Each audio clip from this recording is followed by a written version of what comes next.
Hello students,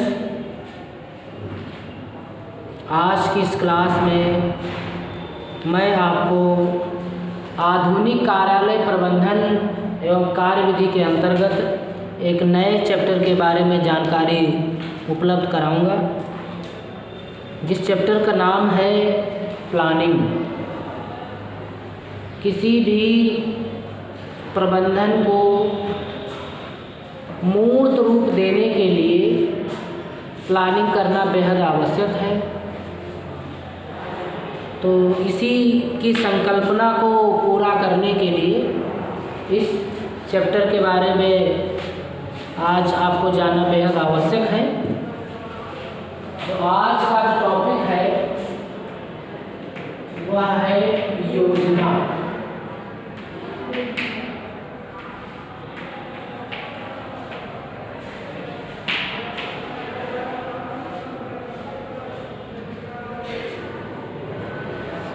planning, इसके बारे में जानिए।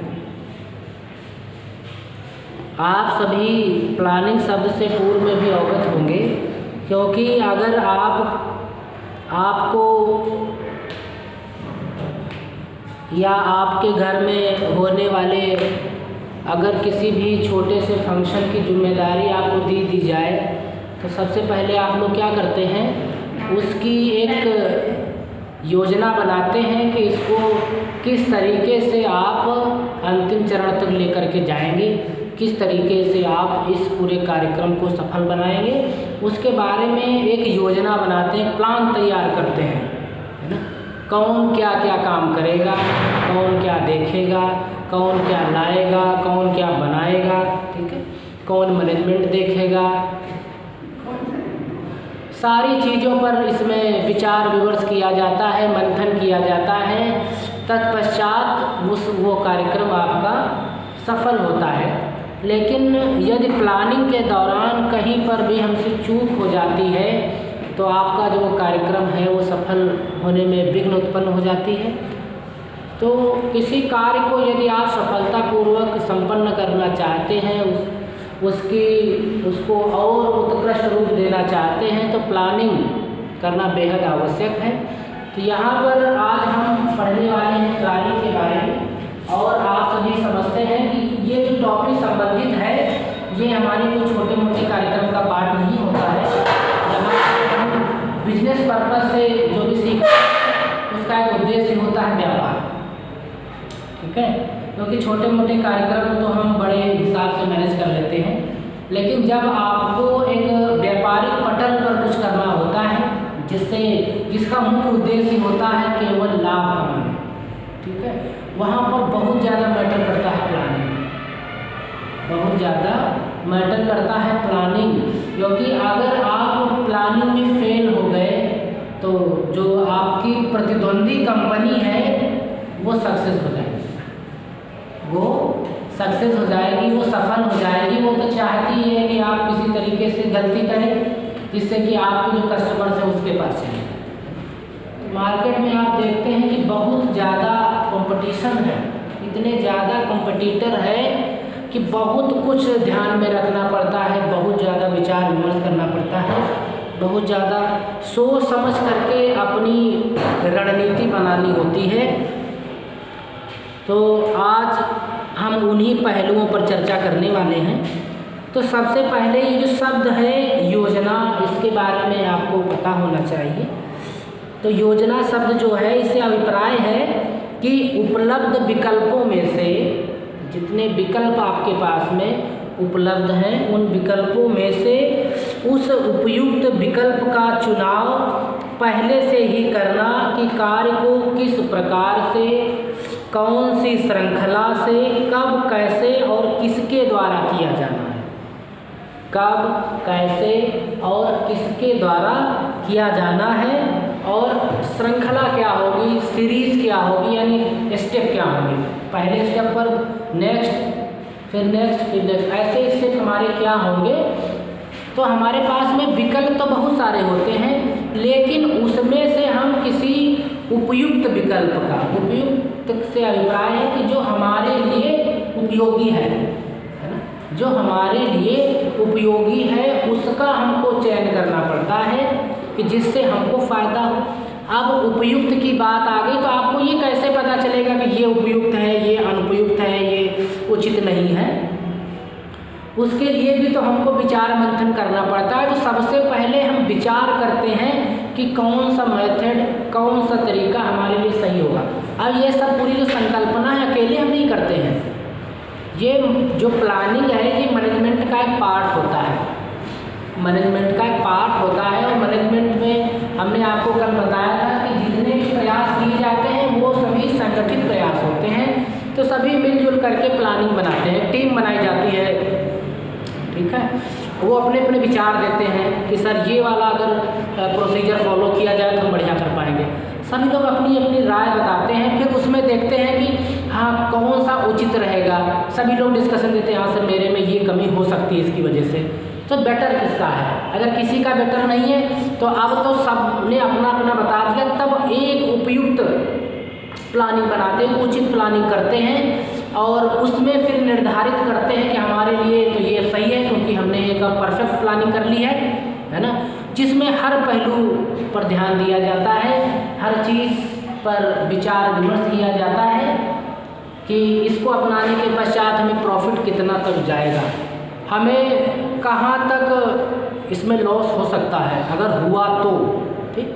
अदरवाइज प्रॉफिट, क्योंकि हम तो प्लानिंग जब करते हैं तो किसी लाभ के उद्देश्य से, क्योंकि हम व्यापारी हैं और हमारा काम है लाभ कमाना, तो हम उस उद्देश्य की पूर्ति के लिए पूरा भरसक प्रयास करते हैं।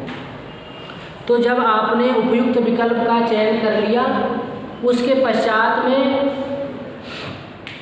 अब सीरीज हमको पता चल गई, क्योंकि प्लानिंग में हमने स्टेप निर्धारित कर लिए थे। तो प्लानिंग एक प्रकार के स्टेप होता है, ऐसा तो है नहीं कि जो अभी लास्ट का काम है उसको हम पहले कर लेंगे, ऐसा तो है नहीं। तो सीरीज मतलब श्रृंखला या क्रम, एक व्यवस्था। तो जब सीरीज तो प्लानिंग में निर्धारित हो जाती है, उसके पश्चात में कौन सा कार्य कब कैसे और किसको करना है, ठीक है, कब किसको और कैसे करना है, यह जो हम निर्धारित करते हैं वो कौन, जब जिस तरीके से निर्धारित कर लेते हैं वो मेथड, वो तरीका आपका प्लानिंग कहलाता है, योजना कहलाता है, ठीक है। समझ में आ गया होगा।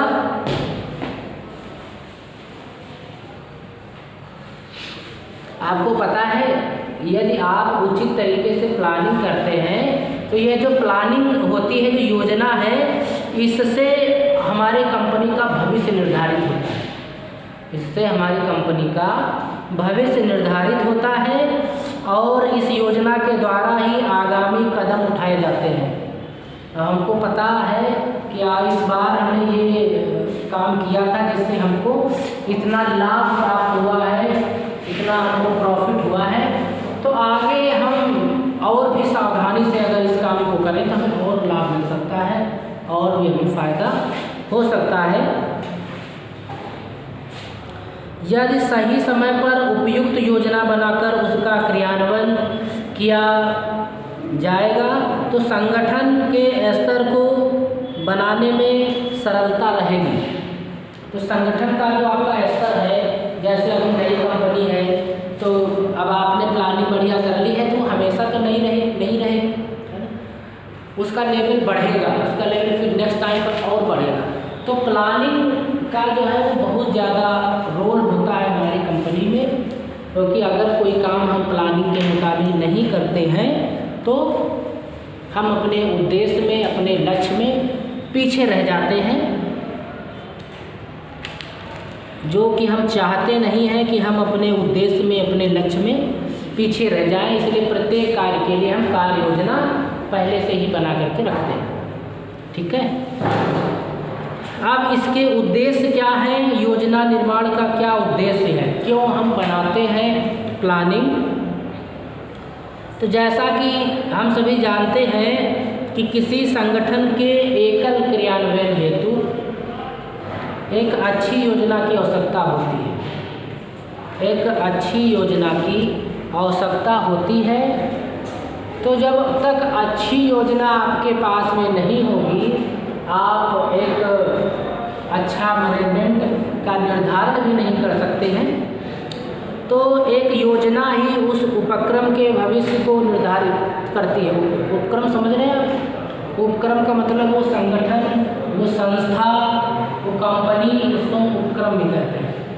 ठीक है, उपक्रम, उद्यम, है ना, उसको इन नामों से भी हम जानते हैं। तो योजना ही किसी कुशल प्रबंधन का एक आंतरिक भाग होती है जो कार्मिक पर प्रभावपूर्ण नियंत्रण करती है तथा उस उपक्रम के उद्देश्य को प्राप्त कराती है।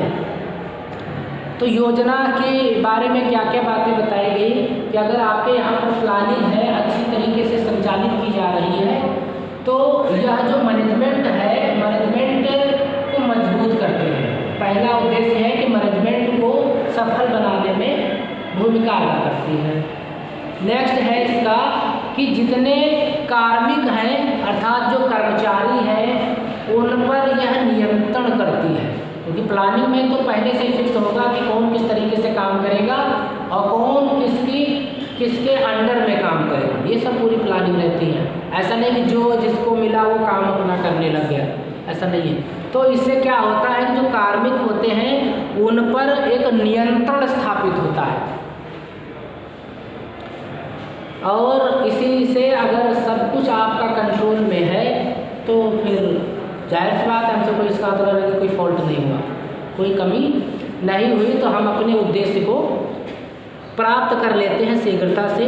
तो योजना निर्माण के अंतर्गत उस उपक्रम के उद्देश्य एवं लक्ष्य को स्पष्ट रूप से परिभाषित कर दिया जाता है। स्पष्ट रूप से परिभाषित कर दिया जाता है, इसका अभिप्राय ये है कि जब हम कोई प्लानिंग बनाते हैं तो उसमें सबसे पहले यही देखा जाता है कि हमको चाहिए क्या, हम किस लिए ये प्लानिंग बना रहे हैं, है ना। तो उद्देश्य हमारा पहले स्पष्ट होना चाहिए कि यह उद्देश्य है और इसके लिए हमको प्लानिंग बनानी है। तो उद्देश्य स्पष्ट होता है, लक्ष्य हमारा निर्धारित होता है। तो लक्ष्य जो निर्धारित है तो हम आसानी से उसको प्राप्त करने के लिए पूरा भरसक प्रयास करते हैं। और जिसका उद्देश्य ही निर्धारित नहीं है, जिसको सिर्फ यही है कि एडमिशन ले लो और फिर उसका क्या। तो जब लक्ष्य निर्धारित होगा कि हमको स्टेनो बनना है तो फिर वो रोज़ आएगा, रोज़ पढ़ेगा, रोज़ मेहनत करेगा, सीखेगा। लेकिन जिसका लक्ष्य निर्धारित नहीं है, जिसका तो बस ये एडमिशन ले लो, देखते हैं पास हो जाते हैं कि नहीं हो जाते हैं, तो ऐसा लक्ष्य नहीं होना चाहिए। लक्ष्य ऐसा होना चाहिए जिसमें हमको अच्छी तरीके से एफर्ट करना हो, जिसमें हमारा उद्देश्य निर्धारित हो, ऐसा लक्ष्य होना चाहिए। तो इसके उपरांत उन उद्देश्यों की प्राप्ति हेतु योजनाओं के बेहतर विकल्प का चयन कर क्रियान्वित कराया जाता है। इन क्रियान्वित होने वाली योजनाओं को क्रियान्वित करने में इस बात का विशेष ध्यान दिया जाता है कि उसके क्रियान्वयन में कितना समय, कितनी लागत तथा कैसी तकनीक प्रयुक्त होगी, कैसी तकनीकी प्रयुक्त होगी। मतलब जब योजना आप बनाते हैं तो ऐसा नहीं है कि प्लान तो बना दिया, वो लक्ष्य प्राप्त करना है, प्लानिंग बना दी, लेकिन प्लानिंग में आपके जो मुख्य जो पहलू थे, लागत पर अगर हम कंट्रोल नहीं करेंगे तो क्या प्लानिंग तो कोई भी बना देगा। नेहा को कह दो, अभी नेहा भी बना देगी प्लानिंग, नेहा पाल, ओके। तो प्लानिंग तो कोई भी बना देगा, अभी श्वेता भी बना देगी प्लानिंग। लेकिन प्लानिंग ऐसी नहीं होनी चाहिए कि हम लॉस में जाए, उसमें आपको कुछ पहलुओं पर विशेष तौर से ध्यान देगा। अभी आशीष को दे दो, अभी पेन उठाएगा और ये ऐसे कर लो, ऐसे कर लो, अभी प्लानिंग बन जाएगी।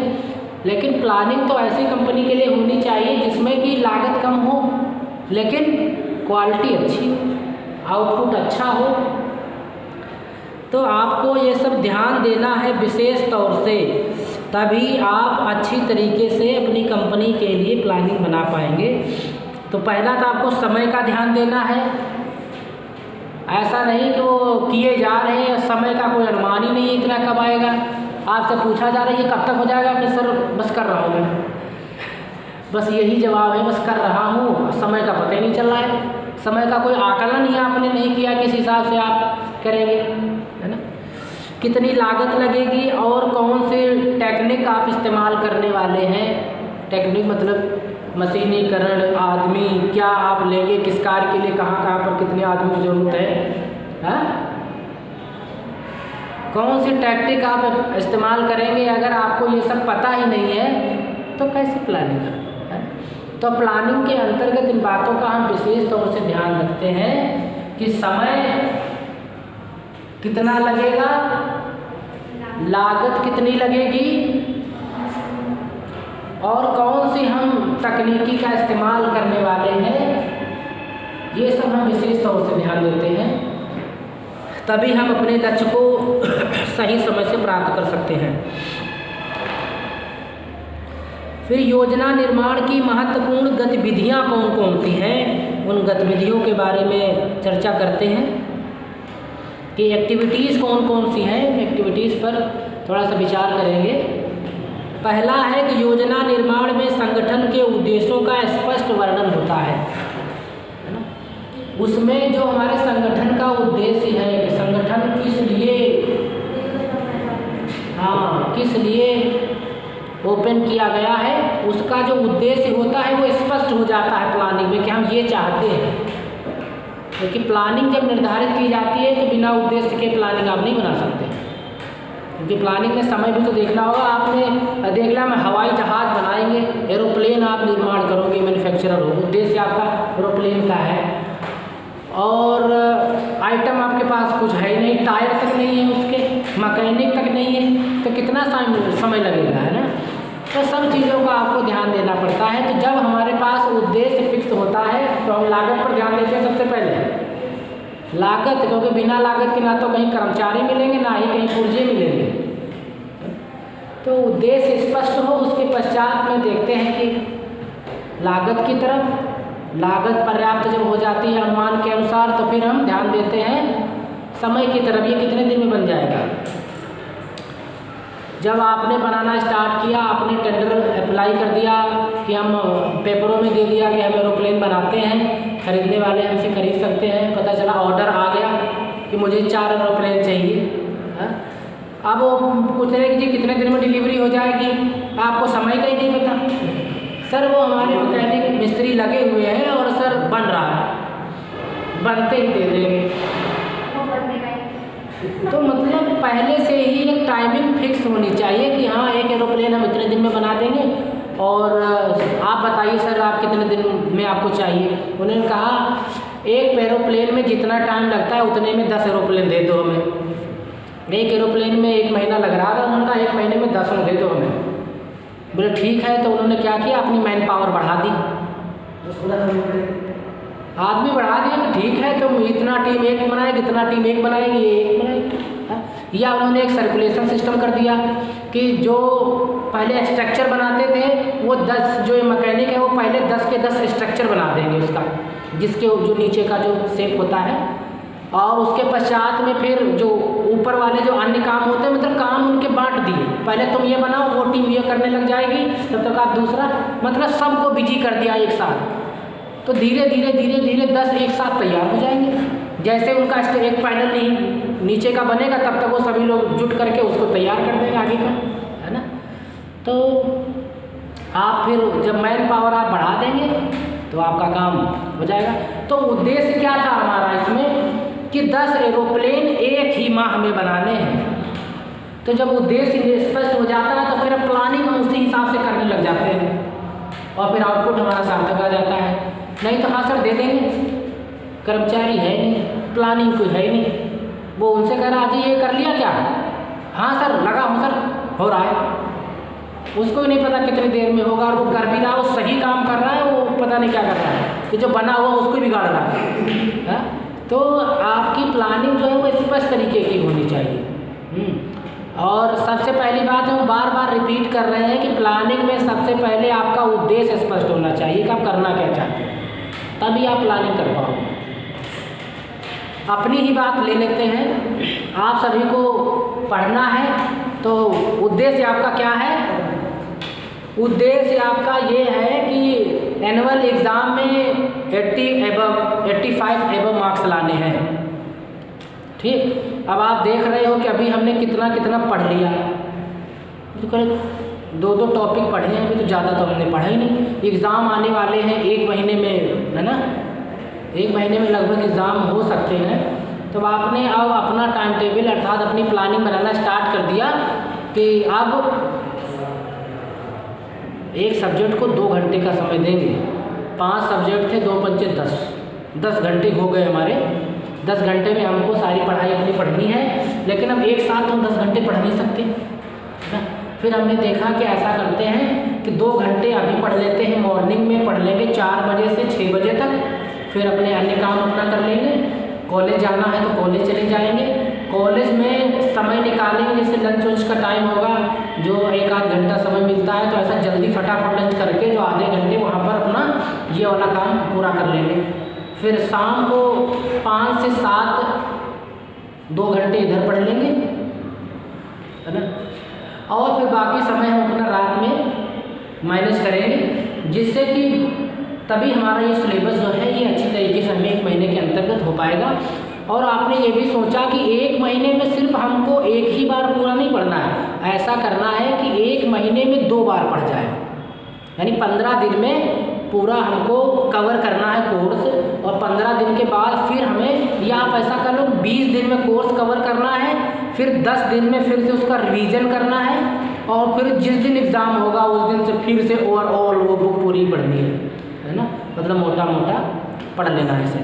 तो लगेगा कि हाँ, तब हम अपने आप को मेंटेन कर पाएंगे अच्छी तरीके से, हम अपने थ्योरी के पूरे पोर्शन को कवर कर पाएंगे। तो आपका उद्देश्य था, तो आप उसके हिसाब से भरसक प्रयास करें कि भाई कोर्स तो कवर हो जाएगा हमारा, लेकिन क्या है, हमें लिख लिख के भी तो देखना है कि हमको आया भी कि नहीं, है ना। तो आप क्या करते हैं कि जो आपने 1.5 घंटे 1 घंटे का समय निर्धारित किया था, आपने कहा कि 10 मिनट इसमें के कुछ नया पढ़ने से पहले 10 मिनट पहले पुराने वाले के जो टॉपिक मेन है वो अपने आप ही लिख करके देखेंगे। ठीक है, ये आपने अपनी प्लानिंग एक लिखित में आप बनाते जा रहे हैं, फिर उसी के हिसाब से उसको कार्य रूप दे रहे हैं। एग्ज़ाम जब होने वाला है उसके पहले आपको सब कुछ तैयार है।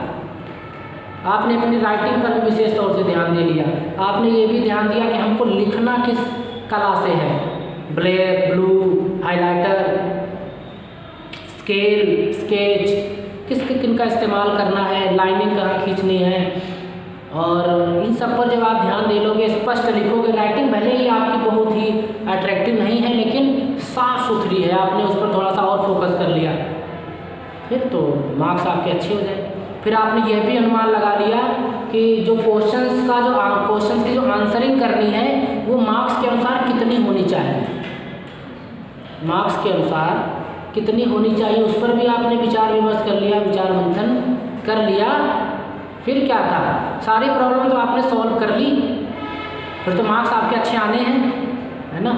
तो जब तक हमारे पास में उद्देश्य हमारा क्लियर नहीं होता है, स्पष्ट नहीं होता है, तब तक हम अपने लक्ष्य को शीघ्रता से प्राप्त नहीं कर पाते हैं, उस पर रुकावटें आती हैं। जब हम बना लिया ऐसे उल्टा सीधा प्लानिंग कर ली और करने लग गए, फिर आगे आया वो काम, अब वो हो ही नहीं रहा, तो कहते हैं यार ये तो हम प्लानिंग में सोचे ही नहीं थे, है ना। तो प्लानिंग का मतलब है मैनेजमेंट जब आप करें तो मैनेजमेंट जो टीम है वो एकजुट होकर के अपने विचार प्रस्तुत करें, फिर आप अपना बनाओ, फिर आपका काम अच्छी तरीके से होगा। तो नेक्स्ट देखते हैं, योजना निर्माण में इस बिंदु पर विशेष बल दिया जाता है कि योजना क्रियान्वयन किन परिस्थितियों में होगा। योजना का क्रियान्वयन जो है, योजना जो लागू की जाएगी वो कौन कौन सी परिस्थितियों में लागू की जाएगी, उस पर आपको विशेष तौर से विचार विमर्श करना पड़ेगा, क्योंकि कंडीशन तो कुछ भी हो सकती हैं कार्य करने की, अप डाउन कंडीशन हो सकती हैं, तो उन कंडीशनों में ये काम आपका हो सकता है कि नहीं हो सकता है। आप करने बैठ गए लेकिन उपयुक्त समय नहीं था, कंडीशन ही सही नहीं थी, तो आपको परिस्थिति का विशेष तौर से मूल्यांकन करना है कि उस कंडीशन में वो काम हो पाएगा कि नहीं हो पाएगा। अगर होगा तो किस तरीके से होगा, उसकी प्लानिंग हमको अच्छी तरीके से करनी है, उस पर विचार मंथन अच्छी तरीके से हमको करना है। उपयुक्त योजना निर्माण विकल्पों में से सबसे उपयुक्त विकल्प का चयन करके योजना को क्रियान्वित किया जाता है। क्या किया जाता है कि जो योजनाएं हमारे पास जो प्लानिंग्स होती हैं, सबके जो विचार होते हैं उसमें उपयुक्त का चयन करते हैं कि सही कौन सा हमारे इसमें रहेगा। उमंग ने भी बताया, सोनकर ने भी बताया, श्वेता ने भी बताया, योगेश ने, सब ने बताया, लेकिन उपयुक्त सिर्फ उसमें सोनकर का निकला। तो फिर हम उसके हिसाब से चलेंगे, क्योंकि हमको सिर्फ उसमें एक पहलू को ध्यान में नहीं देना, सारे पहलुओं का ध्यान रखना है, जिससे कि हमारी जो एक्टिविटी होगी बात की वो किसी भी कंडीशन में बाधित नहीं होनी चाहिए, तभी आप अपने लक्ष्य को अच्छी तरीके से हासिल कर पाएंगे।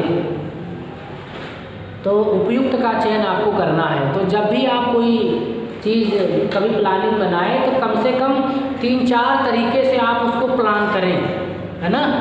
राय ले लोगों से कि ऐसा करना चाह रहे हैं, क्या होना चाहिए, उनकी बात को सुने, फिर प्लान बनाएं, अच्छा ऐसा ऐसा, फिर एक प्लान उनसे पूछें, फिर एक प्लान उनको दिखाएं। मतलब ऐसे अब अकेला आदमी है, एक एकल बिजनेस है जिसको अकेला ही वो देख रहा है, तो उसमें इतना बड़ा मैनेजमेंट नहीं हो पाता है, तो अपने हिसाब से उसको करना होता है। नेक्स्ट है संगठन के उद्देश्यों की प्राप्ति है, तो संगठन की नीतियों, प्रणालियों, क्रियाकलापों, बजट, मानकों एवं समय पर भी विशेष ध्यान दिया जाना चाहिए। तो मैंने भी बात आपको बताई थी कि जब ये जो मैं बता रहा हूँ ये टॉपिक ही आपका है कि योजना निर्माण की जो गतिविधियाँ होंगी वो कौन कौन सी होंगी, किन पर आप विचार करेंगे, एक्टिविटीज़ आपकी क्या क्या होनी चाहिए प्लानिंग के दौरान पर, ठीक है।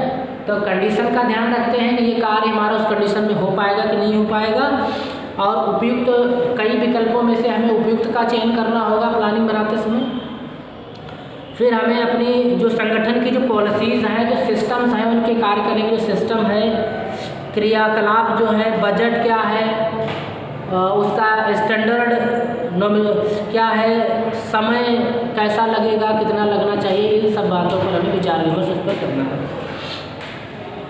उसके पश्चात योजना निर्माण के अंतर्गत सबसे उपयुक्त व्यक्ति समुदाय को उसकी कुशलता एवं कार्य क्षमता के अनुसार ही कार्य आवंटन को दर्शाया जाता है। आपके यहाँ पर कर्मचारी तो बहुत सारे थे, लेकिन अब आपको क्या करना है, जो उद्देश्य हमारा है उस उद्देश्य में कौन सा व्यक्ति किस कार्य के लिए उपयुक्त होगा, जो ज़्यादा आउटपुट दे सके, गलतियाँ कम हो, जल्दी काम हो सके, श्रेष्ठ हो, कुशल हो, नॉलेज हो उसको उस चीज़ की, उसको आपको सही काम देना है, उसको आपको सही काम देना है, सही काम उसको बांटना है। नहीं तो आपने क्या कर दिया, वो जानने वाला आपका था, बहुत बढ़िया आपसे उसकी पहचान थी, आपने उसको वो काम दे दिया, लेकिन उसकी नॉलेज नहीं थी, है ना, तो वो काम कर पाएगा अच्छी तरीके से। तो जिसको जो नॉलेज है आपको वो उचित व्यक्ति को ही उसमें नियुक्त करना है, जो उस काम को अच्छी तरीके से कर सके। भविष्य में आने वाली समस्याओं को भी योजना प्रस्ताव में दर्शाना चाहिए। ये कितनी इम्पोर्टेंट बात है कि आपने सब कुछ तो सोच लिया, ये सोच लिया लाभ कितना आएगा, खर्चा कितना आएगा, समय कितना लगेगा, सब कुछ एक्सेट्रा सब कुछ सोच लिया, लेकिन आपने उस पहलू पर बिल्कुल विचार नहीं किया। क्या ऐसा संभव है कि कोई कार्य आप करें और उसमें कोई समस्या ना आए, है ना, तो आपको उस पहलू पर भी विचार करना है कि समस्या कौन कौन सी आ सकती है। समस्याएं आती हैं, आपने अपने एग्ज़ाम के लिए अच्छी सी प्लानिंग की, लेकिन क्या हुआ उसमें आपने ये ध्यान नहीं दिया कि मुझे बुखार भी आ सकता है, उस कंडीशन में हम क्या करेंगे, फीवर हो गया तो, कोल्ड हो गया तो फिर क्या करेंगे, अगर इंजर्ड हो गए हम तब क्या करेंगे, है ना। मतलब ऐसी कंडीशन सोचनी चाहिए। इससे क्या होता है कि हमारा जो मस्तिष्क है वो हमेशा अलर्ट मोड पर रहता है। कहाँ रहता है, अलर्ट। अरे नहीं हमने प्लानिंग बनाई, हमारा काम फेल हो जाएगा, कपड़े अच्छे से पहन लो, कान वान ढक लो, जुकाम कोल्ड वोल्ड कुछ नहीं होना चाहिए, है ना। कहीं बारिश अगर होने लग गई तो चलो ऐसे ही बारिश में भीग रहे हैं तो नहीं, एग्ज़ाम भी तो है ना। कभी बोर्ड के एग्ज़ाम होते हैं तो मम्मी पापा कितना ध्यान रखते हैं, कहीं नहीं जाना है, 1 महीने तक यहीं रहना है, तबीयत खराब हो जाएगी, एग्ज़ाम आने वाले हैं, ये रोज़ लगाते हैं। तो ऐसे ही कि जो पॉसिबिलिटीज हो सकती हैं समस्याएं आने की, उन पर भी विचार विमर्श हमको करके रखना है, जिससे कि हम उसके उपाय जो हैं उपाय भी हम समय से ढूंढ सकें, समय से उन पर हम विचार मंथन कर सकें कि हाँ अगर ऐसी कंडीशन कोई क्रिएट होती है, ऐसी कोई कंडीशन आती है तो हम उसका सरलता से सफलतापूर्वक सफलतापूर्वक हम उसका सामना कर सकेंगे। तो कुछ समझ में आया, कुछ सीखा आपने कि आगे की अब प्लानिंग आप कैसे करेंगे। तो मुझे लगता है कि सभी लोगों को अपने एग्ज़ाम से संबंधित, अपने कैरियर से संबंधित स्वयं काउंसलिंग करनी चाहिए, है ना। सेल्फ काउंसलर बनना चाहिए, सोचना चाहिए कि मेरा उद्देश्य क्या है, ब्रांच में हम पढ़ने के लिए आए हैं, इस ब्रांच से हम क्या कर सकते हैं, क्या हमारा उद्देश्य है, वो आपका स्पष्ट होना चाहिए। उसको लिख करके अपने रूम में आप लगा लीजिए, हमारा ये उद्देश्य है। आप उसको देखिए, उसकी कार्य योजना आप बनाइए, प्लानिंग आप बनाइए कि हाँ इस उद्देश्य को प्राप्त करने के लिए हमको ये कठिन कदम उठाने पड़ेंगे। कोई भी लक्ष्य जो होता है वो इतना स्पष्ट और सरल नहीं होता है ना। आप उद्देश्य तो आपका स्पष्ट है, लेकिन जो प्लानिंग है उसके जो स्टेप्स हैं वो टिपिकल होते हैं। उनको करने के लिए, उस उद्देश्य को प्राप्त करने के लिए हमको कई जोखिमों का भी सामना करना पड़ता है, काफ़ी एफर्ट, काफ़ी मेहनत करनी पड़ती है। तो आप सभी अपने उस लक्ष्य का, अगर आप अपने लक्ष्य का भेदन करना चाहते हैं तो आप सभी लोग अपना अपना लक्ष्य बनाएं और फिर उसी के हिसाब से अपनी प्लानिंग को कार्य रूप देना स्टार्ट कर दें, है ना। तो जिससे कि आपका जो उद्देश्य है वो अच्छी तरीके से समय अंतर्गत आपको मिल जाएगा, क्योंकि जब प्लानिंग सही होगी तो उद्देश्य हमको अवश्य मिलना ही मिलना है। तो इसी के क्रम में आपने ये समझ लिया कि योजना निर्माण की गतिविधियाँ कौन कौन सी हैं, किन पर हम विचार विमर्श कर सकते हैं योजना के निर्माण के समय। ओके, अब ये है कि योजना निर्माण जब आप करते हैं तो उसके एडवांटेज और डिसएडवांटेज भी क्या हो सकते हैं, क्या कुछ लाभ हानि, उसके गुण दोष, कि हाँ ऐसा भी हो सकता है योजना निर्माण के द्वारा। तो हम सबसे पहले प्लानिंग के जो एडवांटेज क्या हैं इन पर चर्चा करते हैं कि प्लानिंग से हमें फ़ायदे क्या होते हैं, प्लानिंग से हमें क्या क्या फ़ायदे हैं। तो प्लानिंग से हमें बहुत सारे फ़ायदे हो सकते हैं। देखते हैं कि योजना निर्माण से उस संगठन एवं उपक्रम के उद्देश्यों को स्पष्ट रूप से दर्शाया जाता है। जो आप प्लानिंग बनाते हैं, इससे एक लाभ ये होता है कि हमारा उद्देश्य स्पष्ट हो जाता है कि हमको क्या करना चाहिए, फिर हम उसी के अनुसार अपनी कार्य योजना आगे की स्टार्ट करते हैं।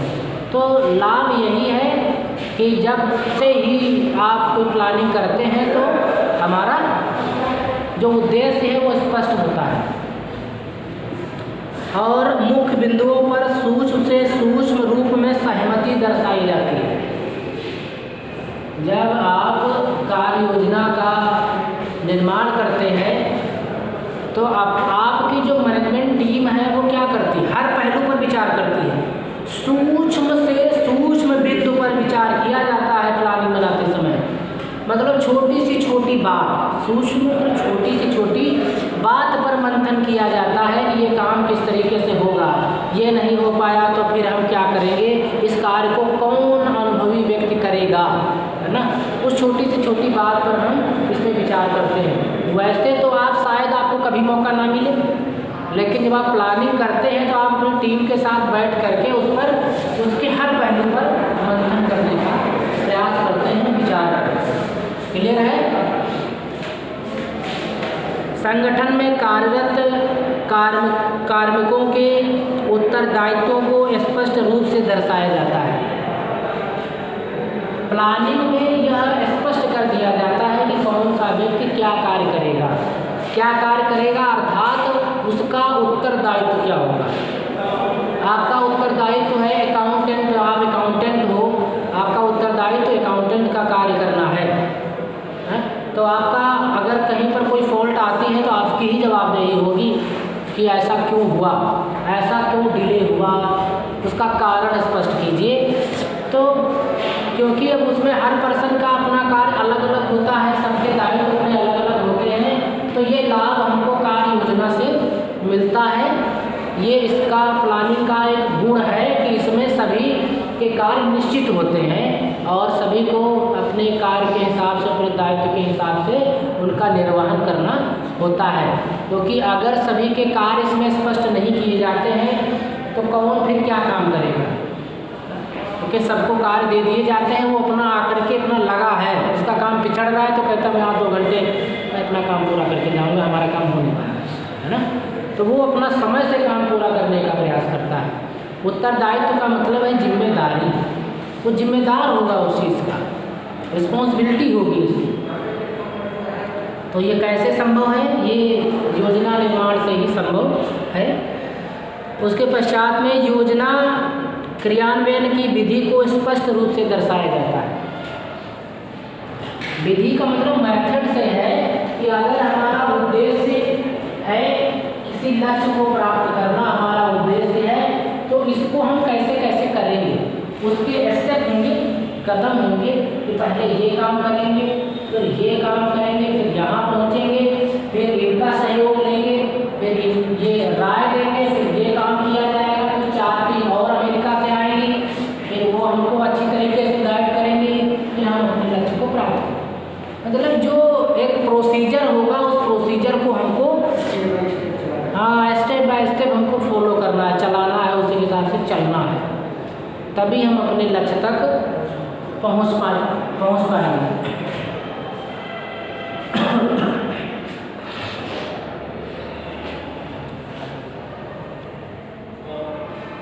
किसी संगठन में कार्यरत कर्मचारियों अधिकारियों में यदि समन्वय, जिसको सरल भाषा में आपसी तालमेल के नाम से जाना जाता है, यदि वो नहीं होता है तो उस संस्था के उद्देश्यों को प्राप्त नहीं किया जा सकता है। तो जब भी आप प्लानिंग का निर्माण करते हैं तो सबसे पहले हम वहाँ पर तालमेल पर विशेष ध्यान देते हैं, तालमेल पर विशेष ध्यान देते हैं। भले ही कोई भी व्यक्ति हो जिसके अंडर में कार्य करने के लिए निर्देश दे दिया जाएगा, वो व्यक्ति को उसका आदेश मानना ही होगा, उसके अनुसार काम करना ही होगा, ठीक है। तो तालमेल होना बेहद ज़रूरी है, क्योंकि जो अगला स्टेप है वो पिछले वाले लोगों से जुड़ा हुआ है। अब पीछे वाले कार्य करके नहीं देंगे तो आगे वाला अपना कार्य कैसे करेंगे? कंपनी में आप देखते हैं जो वर्कर लोग होते हैं वहाँ पर देखते हैं चैन सिस्टम होता है ना, चैन चलती रहती है। जहाँ पर कोई आइटम बनता है तो उसमें कई सारे कर्मचारियों की जरूरत पड़ती है, तो वो चैन सर्किल चलता रहता है और उसके ऊपर एक पट्टी चलती रहती है ना। जो सामान बनना है उनके सामने जो आप काम कर रहे हैं आपके पास रखा हुआ है और आपने क्या, आपका काम हो गया, आपने उस पर रख दिया। जो सर्किल चल रहा है, जो चल रही है चैन, वो घूमती रहती है, ऐसे ऐसे घूमती रहती है पूरे उसमें, चारों तरफ नहीं घूमती है।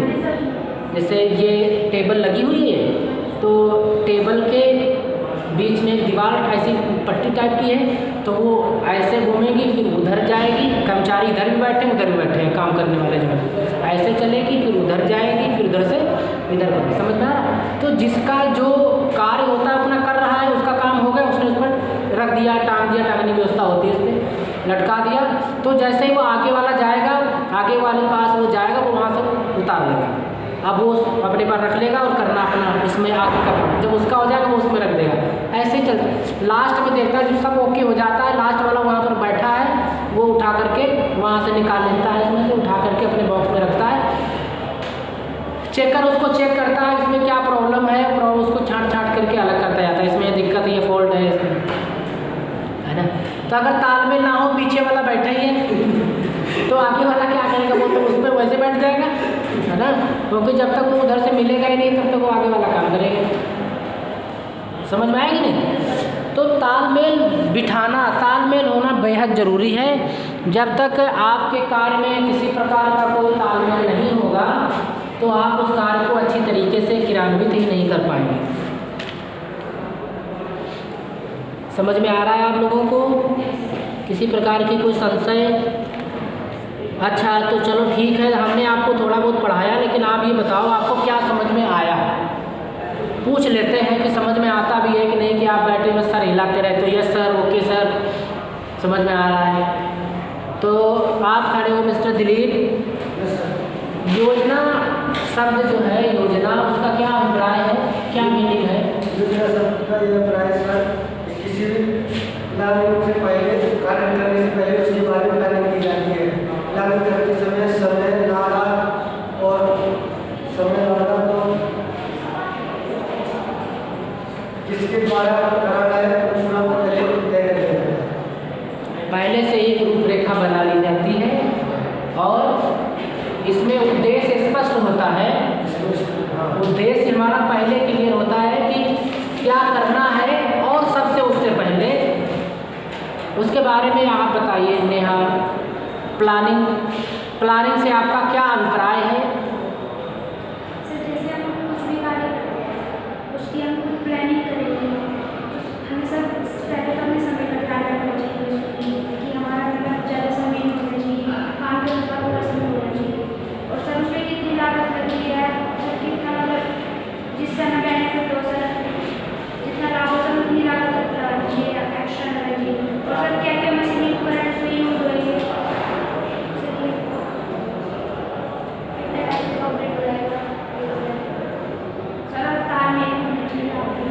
तालमेल भी होना चाहिए।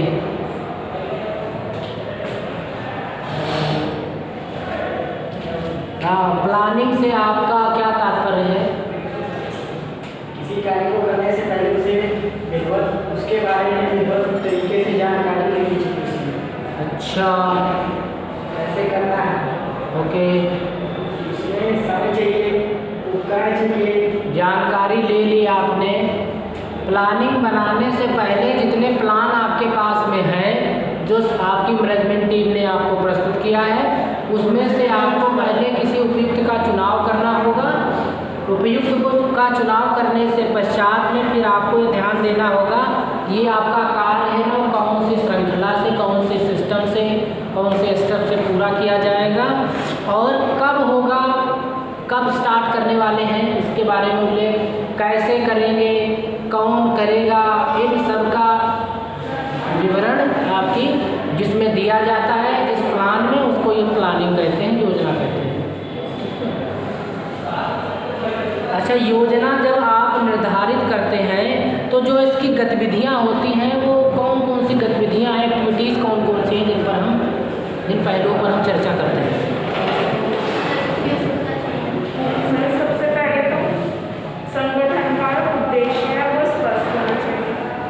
संगठन का जो हमारे उद्देश्य है वो स्पष्ट होना चाहिए, और उसमें ना हमें उपयुक्त जो चीज़ें हैं उनका चयन कर लेना चाहिए। जो हमारे पास बहुत सारे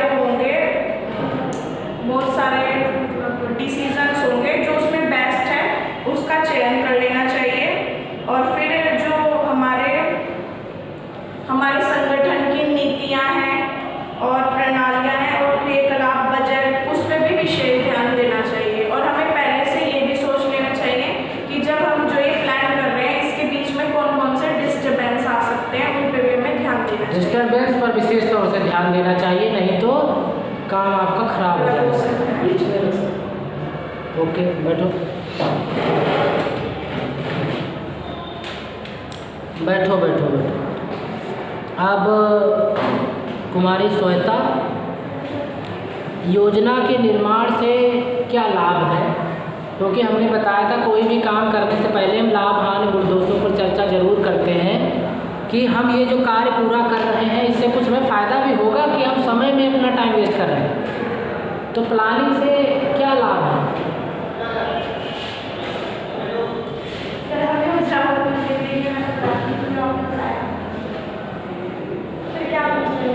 प्लानिंग से लाभ क्या है?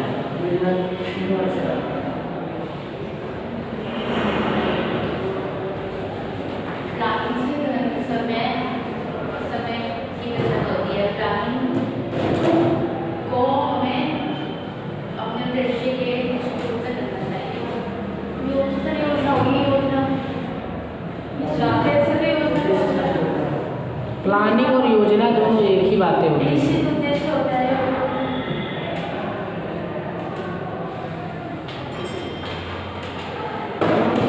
प्लानिंग से दूसरे एक सिस्टमेटिक तरीके से कार्य होता है और उसमें त्रुटि होती है तो एक ध्यान में दिया जाता है और समय भी बचत होती है। चलो बैठो।